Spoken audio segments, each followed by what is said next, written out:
할렐루야. 사랑하는 제1의 성도 여러분, 지난 간밤에 잘 주무셨나요? 자, 고난주간의 첫 번째 날, 이제 월요일 아침이 밝았습니다. 오늘도 주님과 동행하는 이날 보내시기를 바라고, 오늘 우리에게 주신 하나님의 말씀을 먼저 함께 나누고 하루를 시작하고자 합니다. 오늘 우리에게 주신 말씀은 고린도전서 1장 26절에서 29절의 말씀 보겠습니다. 제가 봉독합니다. 형제들아, 너희를 부르심을 보라. 육체를 따라 지혜로운 자가 많지 아니하며 능한 자가 많지 아니하며 문벌 좋은 자가 많지 아니하도다. 그러나 하나님께서 세상에 미련한 것들을 택하사 지혜 있는 자들을 부끄럽게 하려 하시고 세상에 약한 것들을 택하사 강한 것들을 부끄럽게 하려 하시며 하나님께서 세상에 천한 것들과 멸시받는 것들과 없는 것들을 택하사 있는 것들을 폐하려 하시나니 이는 아무 육체도 하나님 앞에서 자랑하지 못하게 하려 하심이라. 아멘. 이 세상에는 참 다양한 사람들이 살아갑니다. 그 많은 다양한 사람들이 다양한 생각과 다양한 가치관, 또 다양한 그런 모습, 삶의 모습으로 살아가죠.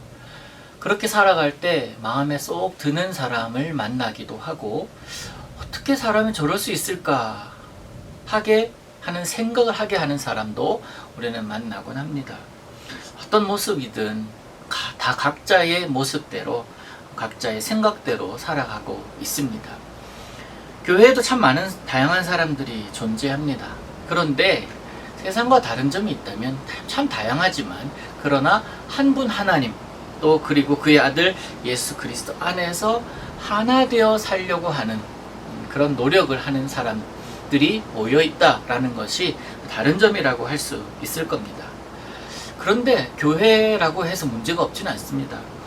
노력하는 모습이 달라서, 하나 되고자 하는 그런 자기의 스타일이 달라서 때로는 다툼이 일어나기도 하고, 때로는 일치가 깨어지기도 합니다. 바울이 고린도 교회를 바라보는 모습, 무엇 때문에 안타까웠다고 말씀드렸나요? 하나됨이 깨어지는 모습. 왜요? 누구 파가 나뉘어지는 그런 모습을 보면서 이건 아닌데 하는 생각을 했기 때문에 고린도 전서를 쓰지 않았나, 그렇게 제가 말씀드렸죠. 오늘 본문의 이 문제들, 그리스도가 어찌 나뉘었느냐라는 이 문제에 대한 바울의 명확한 대답이라고 할 수 있습니다. 여러분, 그리스도인이 된다는 것은 어떤 뜻입니까?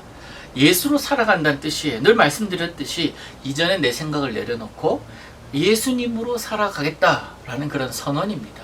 그래서 내가 나의 인생의 주인이 아니라 내 인생의 주인의 자리를 예수님께 내어드림, 그게 바로 그리스도인의 모습이다 라는 것이죠. 그것을 위해서 내가 그렇게 살기를 결단함으로 하는 예식, 바로 세례 예식과 성찬 예식이 아니겠습니까? 바울이 말하는 그리스도인이 이런 사람들입니다. 하나님의 부르심에 순종하고 그 구원의 역사에 동참하려 함, 그리고 내 중심이 아니라 하나님 중심으로, 예수 그리스도 중심으로, 교회 중심으로 하나 되어 살아가려고 노력하는 그런 모습, 그게 바로 그리스도인의 모습, 성도의 모습이다라는 이야기입니다. 그래서 지금 바울은 고린도 교회의 성도들의 삶의 모습을 이야기하고 있습니다. 부름받기 전의 모습을 지금 이야기를 하고 있잖아요. 사회적으로 그들이 원래 살았던 그 사회적 모습을 다시 상기시키고 있습니다. 그러면서 그 이후를 구분하는 거예요. 그 전의 모습과 그 이후의 모습을 말이에요. 26절 첫 문장을 보시면 너희를 부르심을 보라 라고 말씀하고 있습니다. 이 세상의 삶은 한계가 있지만 하나님께서 그를 부르시니까, 그를 택하시니까 어떻게 되었습니까? 세상의 지혜자라고 떵떵거리며 살던 자들이 이게 지혜가 아니구나 라고 알게 되고, 또 내가 너무너무 잘 살아, 너무너무 괜찮게 살았어 라고 생각하던 자들이 예수 그리스도라는 그 이름의 모습으로 보니까 이게 아니었구나, 알맹이가 빠진 신앙인의 모습이었구나, 그런 모습이었구나 라고 생각하게 되는 것, 그것이 바로 오늘 본문의 이야기입니다. 역설이에요. 높은 자를 낮추시고 낮은 자를 높으시는 하나님의 역설을 이야기하고 있습니다. 그 역설의 주관자가 우리 하나님이심을 여러분 기억하시기를 바랍니다. 역설은요, 때로는 나에게 카타르시스를 주고 쾌감을 줍니다.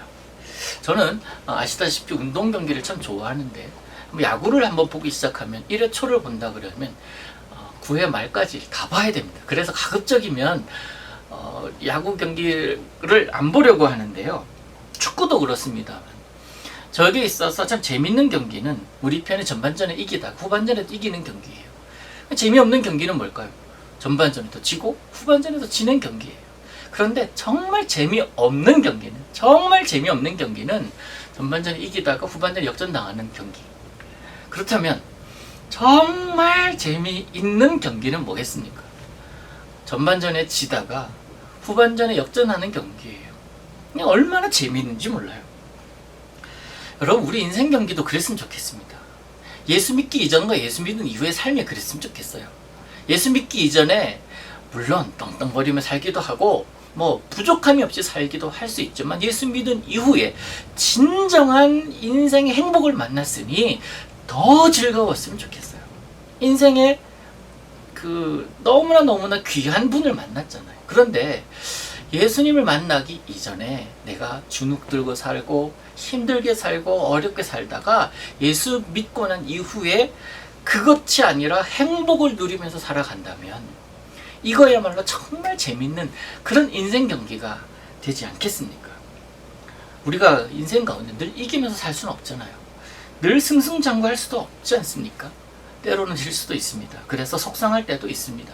그런데 정말 재밌는 인생을 살았으면 좋겠습니다. 그것이 바로 지금 우리들의 인생이어야 하고 그 예수 그리스도와 동행하는 그런 삶이 바로 그 정말 재미있는 인생의 모습이 아니겠습니까? 학벌이 다른 사람보다 약하고 가진 것이 다른 사람에 비해서 별로 없는 것 같고 건강하지도 못해서 늘 주눅들어 있는 인생이라 할지라도 우리 주님의 인생의 역전 원리가 여러분의 삶에 적용되기를 원하면서 살아가야 하지 않겠습니까? 이미 우리 인생 가운데 그 역전의 열쇠, 역전의 키를 주신 것을 여러분 아십니까? 주 예수 그리스도 이름이 바로 그 인생 역전의 키인 줄로 믿으시기를 바랍니다. 그래서 29절 한번 보십시오. 아무 육체도 하나님 앞에서 자랑하지 못할 것이다. 그 어떤 것도, 그 어떠한 과거도 그리스도 예수 앞에서, 하나님 앞에서 자랑하지 못할 겁니다.